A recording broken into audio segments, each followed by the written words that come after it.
How to fix TradingView app not working.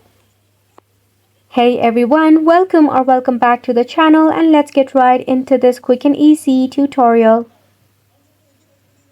To fix a TradingView app not working, firstly check for the Wi-Fi connection. If your Wi-Fi is acting up, switch into a cellular data or enable your airplane mode for a couple of seconds, then disable it again. After that, you can go ahead and check out your phone settings. In your phone settings, to reach out to all apps, in the main setting page, you need to navigate to the option of apps. At the top, you will see all apps. Click on it. Now tap on the search icon to search for TradingView. Next step is to tap on Force Stop. Then head to Storage and Cache and tap on Clear Cache. This will remove any of the bug or the glitch issue that might be causing such problem.